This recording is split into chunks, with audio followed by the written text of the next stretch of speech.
I am so glad that such a crowd has gathered as we start this new series on Leviticus. Because boy, is this a crowd-pleasing book, right?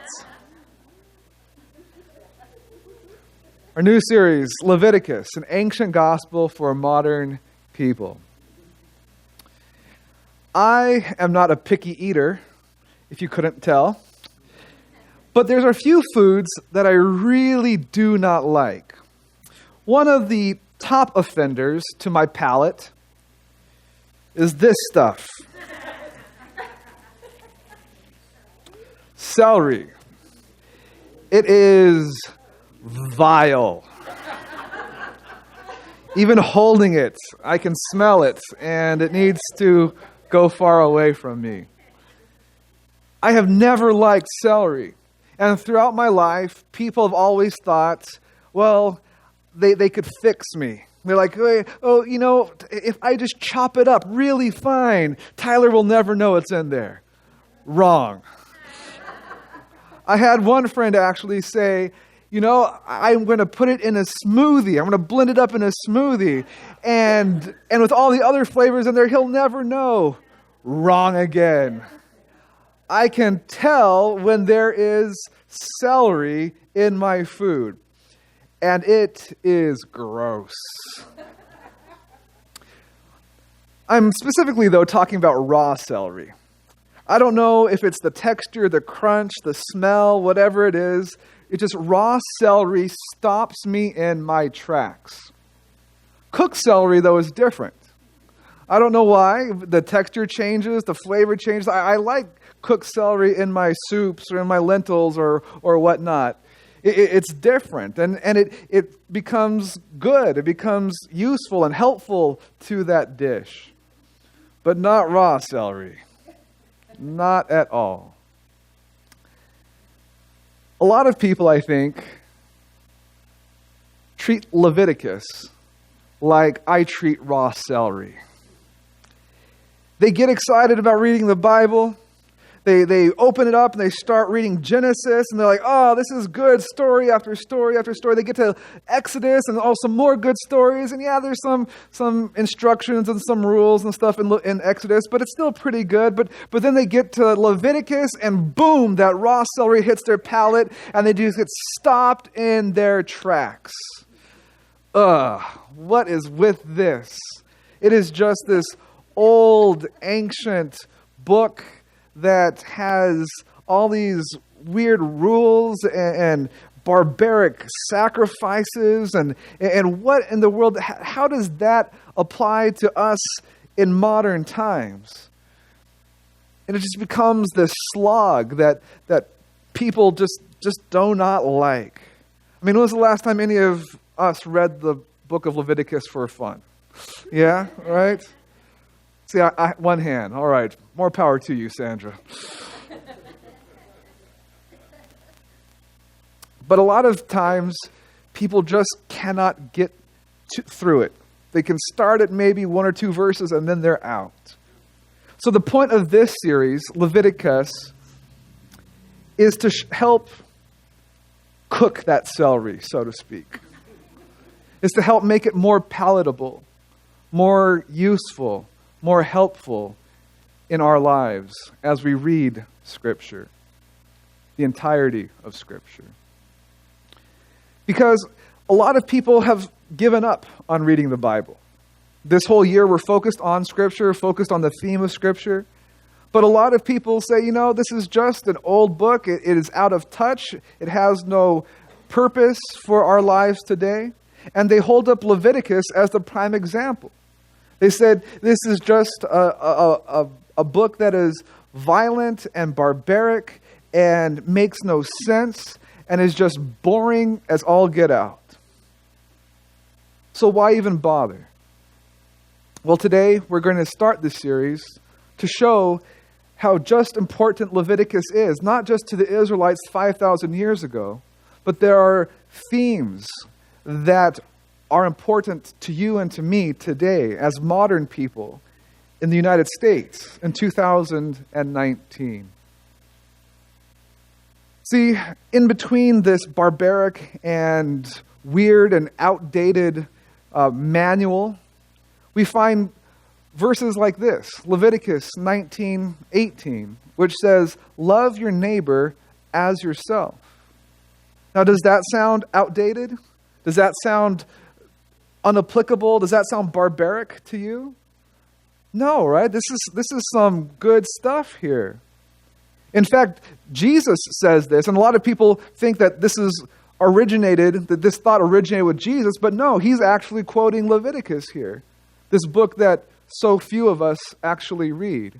Jesus says, no, there's goodness, there's a lot of good things, important things in this book of Leviticus.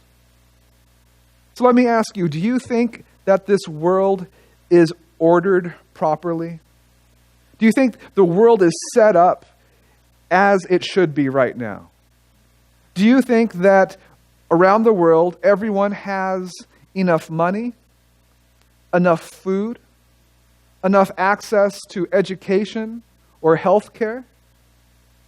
No, of course not. The world is not ordered properly as well as it should be. Do we know the best way to handle immigrants and refugees? No, we don't. There are these things that we are wrestling with in 2019 that we find dealt with in the book of Leviticus. There are these major themes that aren't just applicable to humans 5,000 years ago, but are applicable still to us today in 2019. But you say, oh, Pastor Tyler, there's all those rules. And they're like little minute details and rules that really we don't live our lives focused on anymore. So what's the point of that? Well, if you have ever played youth soccer, or your kids or your grandkids, you'll know that one of the fundamental rules of teaching kids how to play soccer is that they're never supposed to kick the ball backwards, right? When kids are learning to play soccer, they're taught to only kick forward. But if you've ever watched a professional soccer team, if you watched World Cup or Major League Soccer or the Premier League, you'll see that they frequently kick the ball backwards. Sometimes out of desperation, but usually out of a plan that they have to better move the ball forward. It's part of the process, part of the system. And so while we might think that some of these rules are backwards from our thinking, if you go and you take a look at the bigger context, you'll see that actually God is at work trying to do something better, something bigger. There is something more significant that these rules are leading to when you take a look at what's really going on here from a much larger perspective. The main point for us to learn today and throughout this series on Leviticus is that the rituals of the tabernacle reorder the world in order to better reflect the character of God. The world has been set up in such a way that it is harmful for people, and it is harmful for people to understand each other and to relate to God. And so as God sets up these rituals, they're to help people have a better understanding, to help reorder their lives and reorder the world around them in order to better reflect the character of God. And so let's jump in here. Leviticus chapter 1, verse 1, it says, "The Lord called to Moses and spoke to him from the tent of meeting." Now, the Hebrew word for called to Moses is vayikra, which better translation is the Lord continued calling to Moses.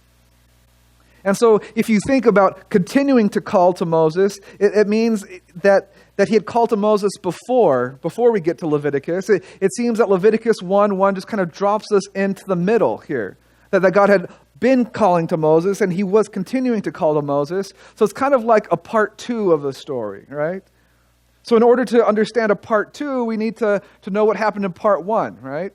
You don't want to see the sequel to a movie without knowing what happened in the first one, right? You'd be completely lost.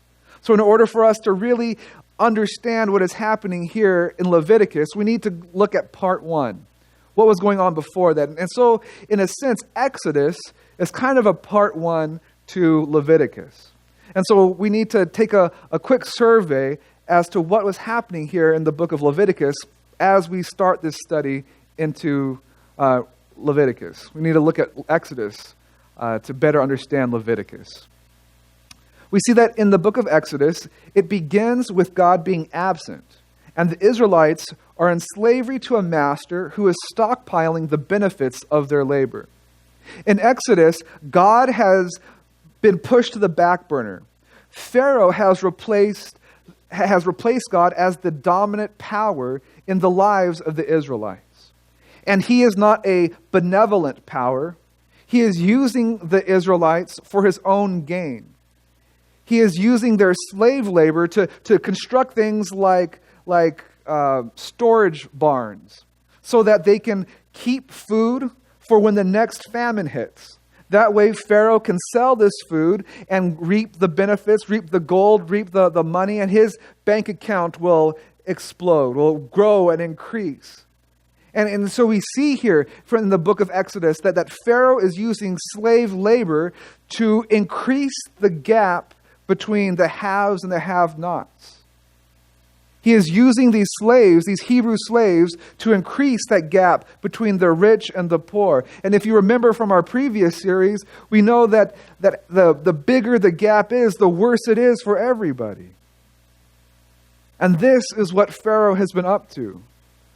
And he's using these Hebrews for his own advantage. And the thing is, we're not supposed to use people, right? We use objects. And so when we use people, it objectifies them. It dehumanizes them.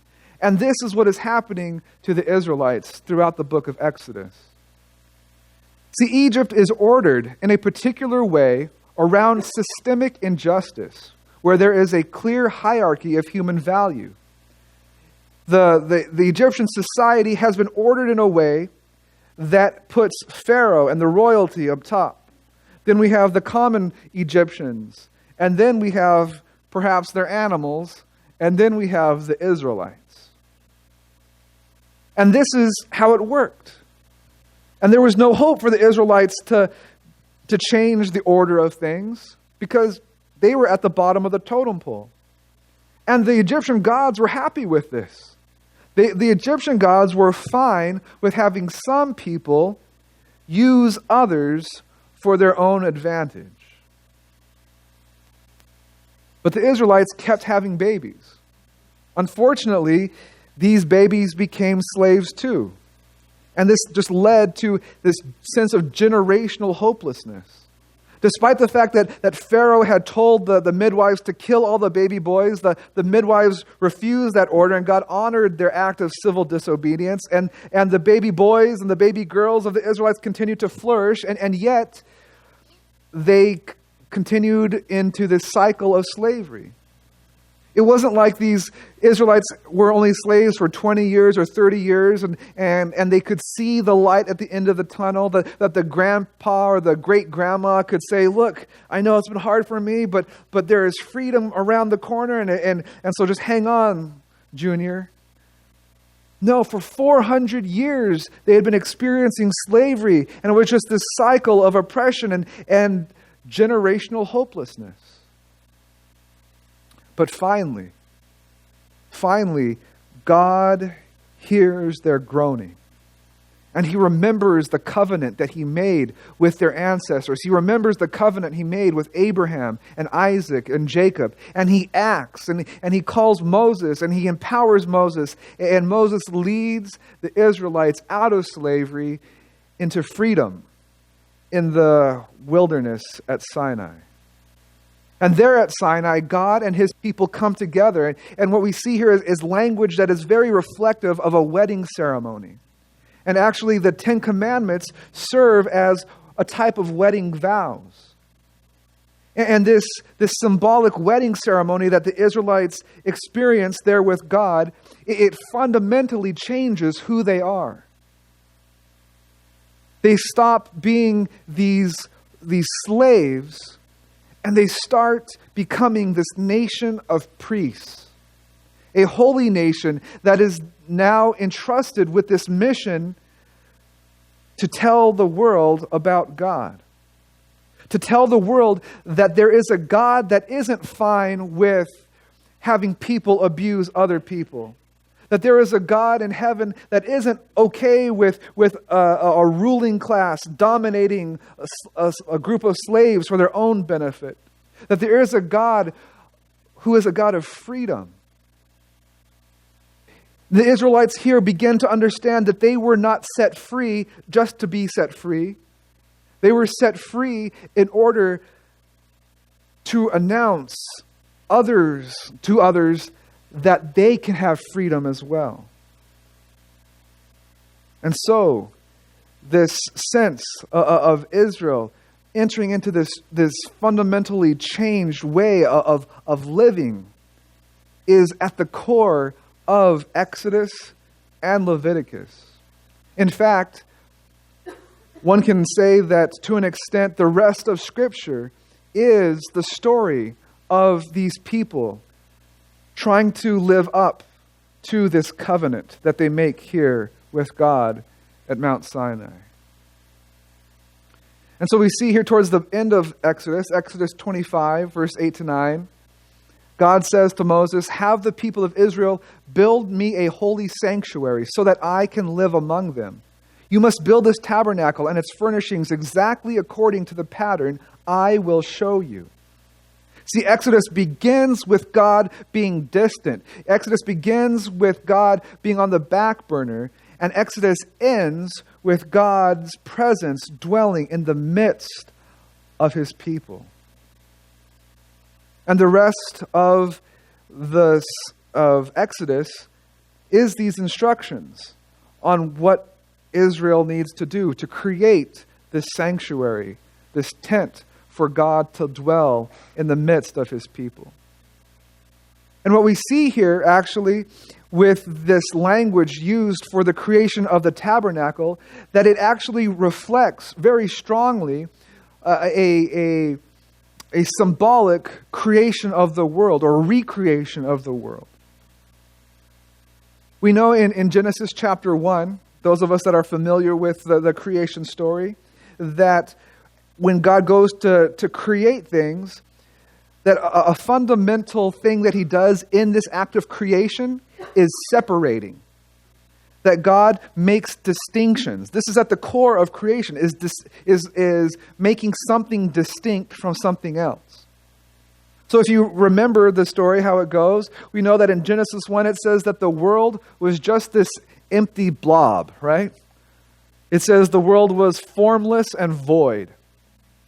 But then, on day one, God begins the act of creating by making things distinct, by making things separate. What's the first thing he separates?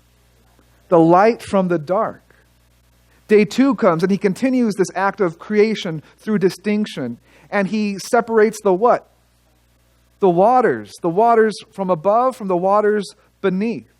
Day 3 comes and he continues this act of creation through separation. And he separates the waters from the dry land. God is in this business of creating through separation, through making distinct. And then what we see, he comes and after he's created these distinctions, I say after he's made these important separations, he goes and fills them with order. The light and the dark that have been separated are now filled with the order of the sun, moon, and stars. The waters above and waters beneath are now filled with the orders of the birds and the fish. The dry land is now filled with the orders of animals and humans.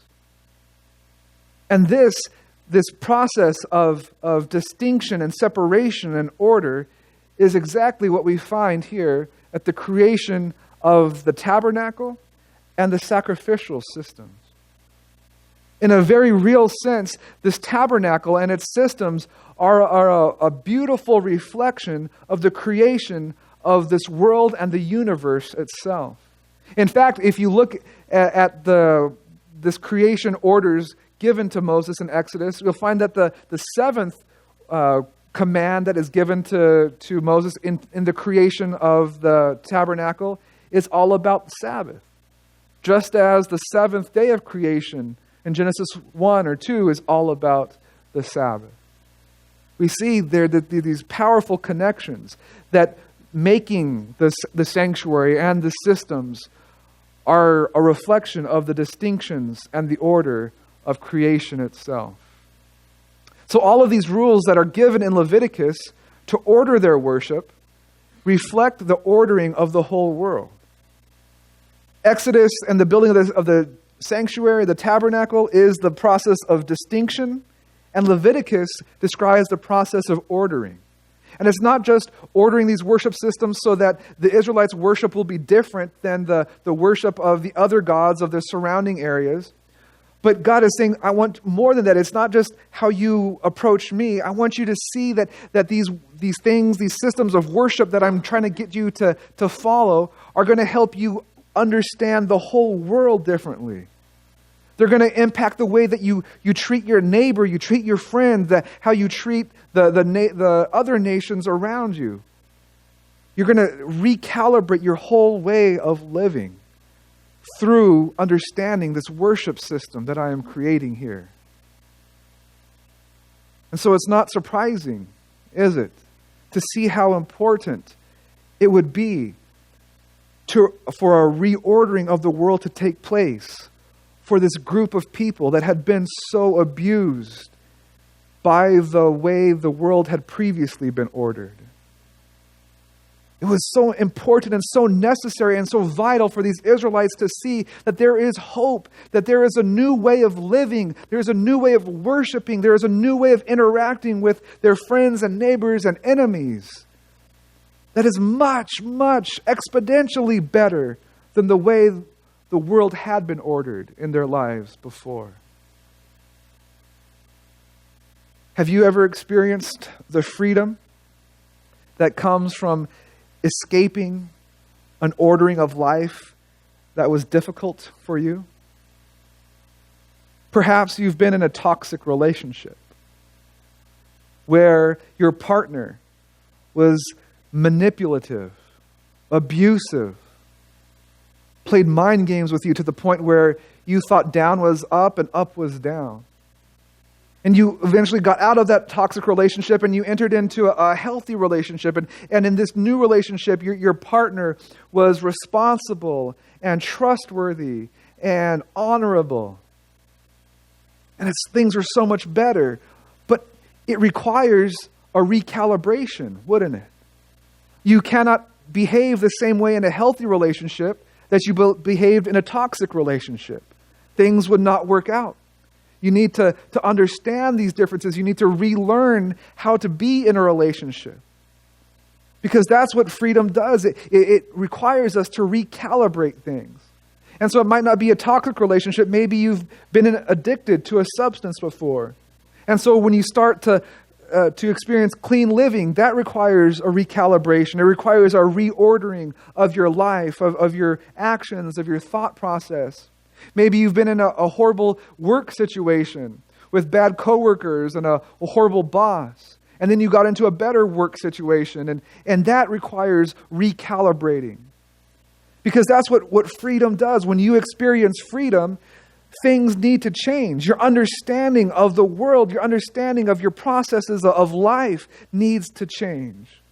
This is what God is saying. Israel, now that you have been set free, you need to reorder your lives and your understanding of the world itself.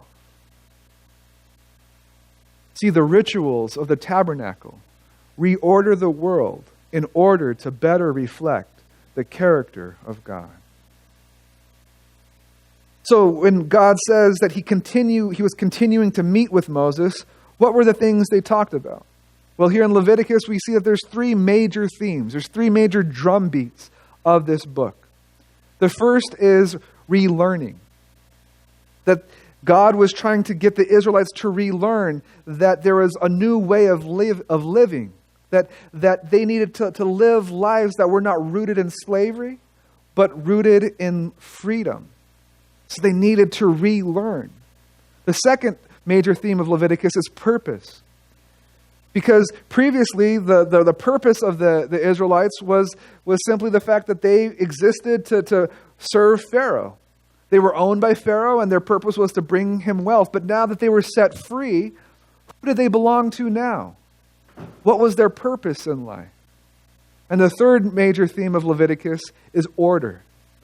When life spirals out of control, people need order. They need structure to help regain control. And we know this if you're familiar with any addiction recovery program, specifically inpatient addiction recovery. You know that these programs are very highly regimented, right? They don't just say, oh, here's your bed, enjoy, we'll check in with you in a couple of days, relax. No, they say, all right, here's the schedule, here's the plan. You need to wake up at 7 a.m., by 7:30, you need to be showered and shaved and dressed and ready to face the day. 7:30 to 8 o'clock, you're going to be journaling and processing. 8 o'clock is breakfast, and 8:30 is this, and 9 is, and so on and so forth. Your day is packed, and it is scheduled, and it is regimented, because once you have lost control of your life through addiction, you need that order, you need that structure to help find your feet again, to help start to regain that sense of control in your life. So these are the three major themes that we'll be seeing over and over through Leviticus: relearning and purpose and order. And so when we start to read Leviticus, we find that the first 5 chapters of this book cover the 5 types of offerings. Now, a lot of people think that there was really just one type of offering in Leviticus, that it was just, you sinned, and so you brought a goat or a sheep, and it was sacrificed, and that was that. But actually, there's 5 different kinds of sacrifices, and they're covered in each chapter of the first 5 chapters here in Leviticus. But what's really neat is that the Hebrew word for offering, or sacrifice rather, is korban. And what korban literally means is to draw near, or to come near. And so what we see in the very beginning of this book of Leviticus isn't just a bunch of rules and judgments and condemnations. It's these 5 examples that God is giving, these 5 methods, these 5 ways that God is providing to the Israelites for them to come near to Him. He's saying, look, Israel, I am taking up residence in the middle of your camp, but I want you to be able to come near to me. I'm not some far off, distant figure. I'm not some theoretical God that might be on your side or might be against you. He said, no, I'm here in the middle with you, and I want you to draw near to me. And you can do this by giving through giving. There's 5 types of sacrifices. I know there's only 4 pictures there on the board, but they're missing one. But the first 3 of these sacrifices are the burnt offering, the grain offering, and the peace offering. And these 3 offerings were given out of a sense of joy, a sense of peace, a sense of contentment, a sense of, God, I am so appreciative of what you've done for me, and I'm so glad that we're friends. I'm so glad that you're on my side, that you have my back. And that's the root of these first 3 sacrifices. The last 2, the sin offering and the one that didn't make it up there, the guilt offering, are born out of a sense of, I know I blew things there. I messed up. I sinned, and I need to make it right. So that's why we have these 2 major categories. 3 of them are out of a sense of joy and peace and contentment. The other are out of a sense of making mistakes and wanting to make things right. So let's take a look at these offerings in a little bit more detail here. The first burnt offering is olah in Hebrew, which means ascend. Not ascent, I'm sorry, there's a typo, but ascend, because the whole animal will be put on the altar, and it would be consumed in fire, and it would turn into smoke, and it would ascend to God in the heavens. There was 3 economic levels of burnt offerings, which we'll see here in a moment. And the significance of a burnt offering was that it removes all doubt where you stand with God. You don't have to wonder, does God know who I am? Does God care about me? Is God angry with me? Did I mess up? Did I do something wrong? There's no doubt about it. Once you offer this burnt offering, it's consumed and it makes a pleasing aroma to God, and you know that God is there with you. There's no doubt. There's no fear anymore. This is what Leviticus says about burnt offerings, or in part. Starting with verse 3, it says, if the animal you present as a burnt offering is from the herd, so this is, I said, 3 economic levels. The herd is the first. A herd animal, anyone know any farmers in here? What's a herd animal? Sheep, goat? No. Cows, yes. There's a herd of cows. It must be a male, so it must be a bull with no defects. Bring it to the entrance of the tabernacle so you may be accepted by the Lord. Lay your hand on the animal's head, and the Lord will accept its death in your place to purify you, making you right with him. Again, no need to worry about where you stand with God. You are made right with him through this burnt offering. If the animal you present as a burnt offering is from the flock, here's the second level. So what's a flock animal? Sheep or goats, yes.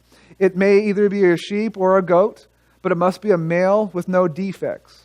If you present a bird, this is the third level, as a burnt offering to the Lord, choose either a turtle dove or a young pigeon. So we have these 3 economic levels. And while I don't know exactly what those prices were back 5,000 years ago in the Israelite days, I know that we still have those same basic levels in today's money. Today, in 2019, an average bull costs about $4,800. An average buck, a male goat, or a ram, a male sheep, costs $200. And the average turtle dove costs $60. So you can see that there's these different economic levels because God is saying, I want you to draw near to me, and I want it to be accessible to anybody. You don't just have to be rich. You don't just have to come with an expensive bull to draw near to me. If you're middle class, come, bring a sheep or a goat. And if you're struggling with finances right now, it's okay. You can come, bring a turtle dove or a pigeon. I want everyone to be able to come. I want everyone to know that I am there with you. I am there on your side, and I am accessible to you. So come, draw near to me. The second offering we look at is the grain offering. The Hebrew word is minha, which literally means gift. This is a gift that you give to God. You don't give a gift to someone that you're angry with, right? You give a gift to your friend. You give a gift to someone that you enjoy, that you like, that you enjoy spending time with. And this is what this grain offering was. It uses very specific ingredients. And a portion is put on the altar and burned up to God, but a portion is given to the priests for them to eat, because priests got to live too, right? So here's what Leviticus says about the grain offering. When you present grain as an offering to the Lord, the offering must consist, and here's the ingredients, of choice flour. Some translations say the finest flour. You are to pour olive oil on it, sprinkle it with frankincense, and bring it to Aaron's sons, the priests.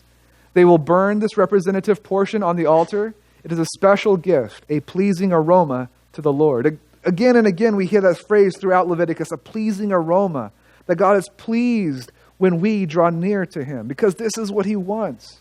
And here we see this again through the grain offering. So the 3 ingredients of this are, the first is finest flour. Back then, most people, they just ground flour till it was good enough. Right? Till it was good enough to make the dough and bake bread. But God is saying, no, I don't want any old flour. I want the finest flour. This is flour that needs to be ground up more. You need to spend more effort and more time grinding it up. Because back then you couldn't just put it into a machine. Back then you couldn't just run to the grocery store and buy the expensive flour.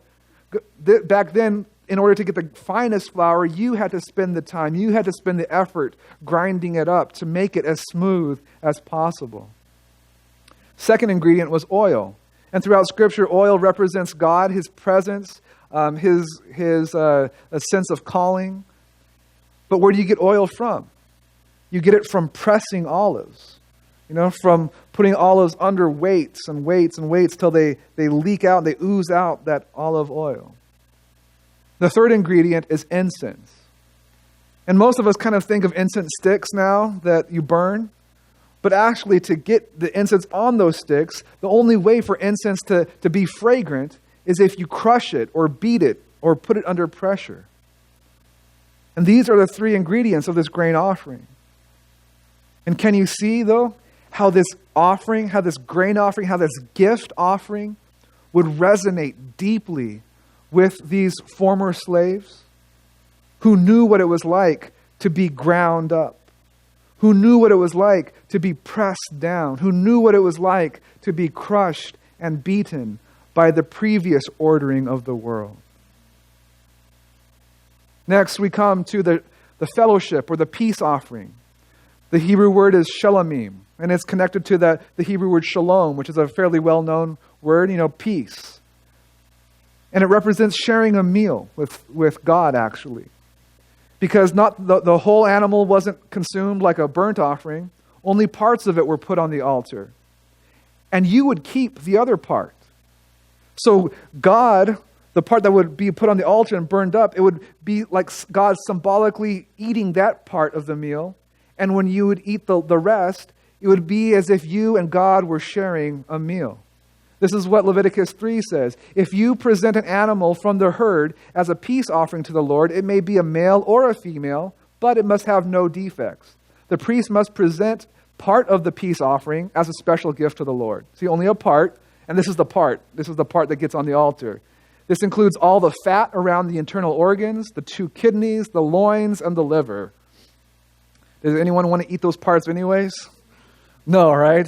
You're like, waiter, I'll take a nice slice of your freshest loins, right? No, right? No one wants to eat that stuff. Anyways, so what's left over is the good parts. So God is saying, all right, let's share a meal together. I'll take the parts that you don't want, and I'll eat that. And now you can eat the good stuff.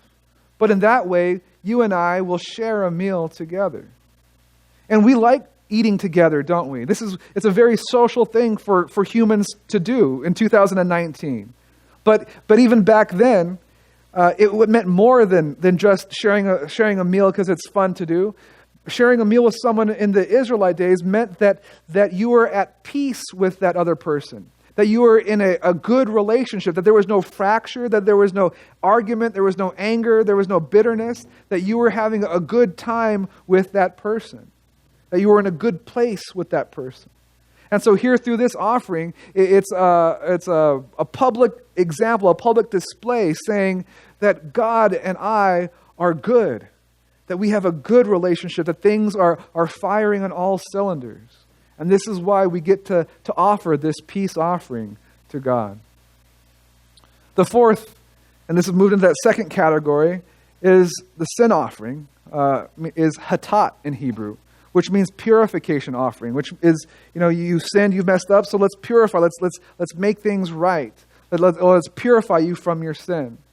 And it applies to an individual. A person can go offer a sin offering, but also a community can offer a sin offering. Leviticus 4 starts by describing this in verse 3. It says, if the high priest sins, bringing guilt upon the entire community, he must give a sin offering for the sin he has committed. The high priest was one person.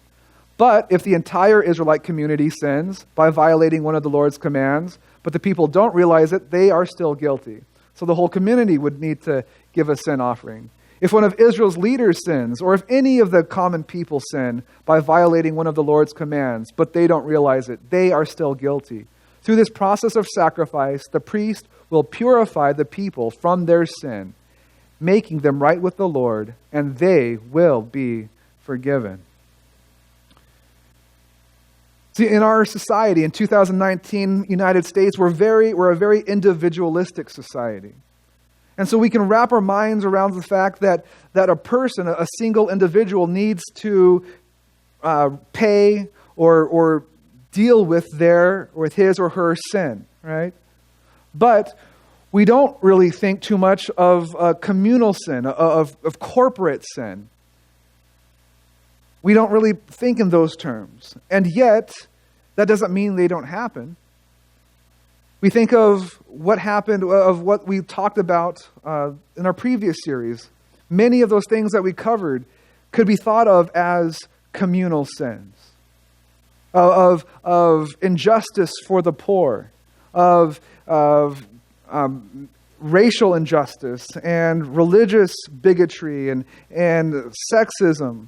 All of these things are problems that for our society at large. We might think, oh, I'm not racist, I'm not sexist, I'm not any of those things. And yet, we are part of a society that has voted into place these systems that seem to continually harm the poor and those that are outnumbered and underpowered. And yet here, God provides a way for the community to address these problems. They say that when we can gather together and bring something that has cost each of us something, to show that we understand that we have cost someone else something. That we can come together and we can have these communal sacrifices to show that we know we've messed up and we want to do better. God is saying, here's how you own your mistake, how you own your sin, and how you move on from it. In our current culture, we don't have a system in place. We don't have a mechanism to address things like that. And so our communal sins, our community sins, they just continue to swirl around in our politics and in our economics and in our art and in our education system. That is the reason why things like reparations are still being talked about in 2019 when slavery ended over 150 years ago. Because we don't have the ability really to really address these mistakes, these shortcomings, these sins of our community. But God has put this in place here. It doesn't sound so barbaric, does it? The last one, guilt offering, yesham. Yesham means how to make it right.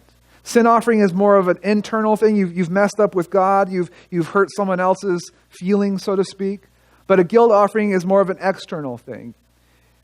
It's how you repay what you owe plus some extra.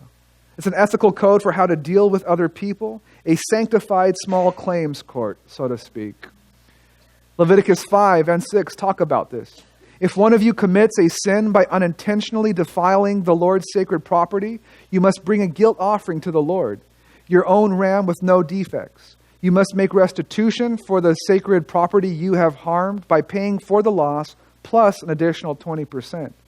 But it's not just things that you've done to cause God's property damage. It's if you've damaged your neighbor's property as well. Leviticus 6, 2 and 5 say, suppose you cheat in a deal involving a security deposit, or you steal, or you commit fraud. You must make restitution by paying the full price plus an additional 20% to the person you have harmed. On the same day, you must present a guilt offering. So what God is saying here is, He's trying to get them to see how a way to live ethically with their neighbors, with God Himself. So, because now they have money.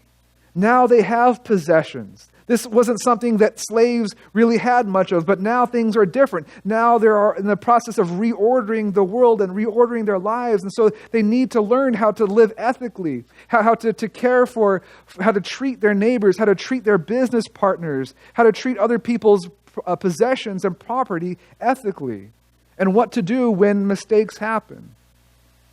God is instituting this, like I said, like a small claims court, how to address these problems of living in community with other people that now have money and possessions and jobs and other responsibilities. And so what we see here is that ancient sacrifices, as barbaric and gross as they might seem, they actually provide a modern framework for things that we still deal with, that we still wrestle with. These sacrifices are instituted to address things like injustice and inequality and unfairness and ethics, which are things that we still wrestle with here in 2019. It might look different, but we see here that God is still trying to get these ancient people to see and to grasp that there is a new, a better way of living in this world. The rituals of the tabernacle reorder the world in order to better reflect the character of God. This morning, these rules, these sacrifices, these systems that God commanded to the Israelites 5,000 years ago in order to better have a divine sense of justice and fairness and equality, these same things are a call that God is extending to you and to me today in 2019. Yeah, it might look different to live a just life, to promote equality, to live ethically now than it did back then. But that call at the core is still the same. That you and I, as Christians, we are called to reorder our world, to live in a way that reflects God's character better than the way that the world is ordered. To live in a way that shows God's character of love and freedom. And this reordering of things, it shouldn't just be attractive to you and to me as Christians, but it should be attractive to everyone. It should be attractive to our neighbors and our friends and our coworkers, even our enemies that say, you know what? There's something different there. There's something better there. I want to live a life like those Christians do. This is what God is calling us to as we reorder our lives and reorder the world around us. Will you join in these efforts? Will you help to reorder this world? Will you help to better reflect God's character of love and grace and freedom to those you come in contact with? I know this is what I want to do, and I hope you do too.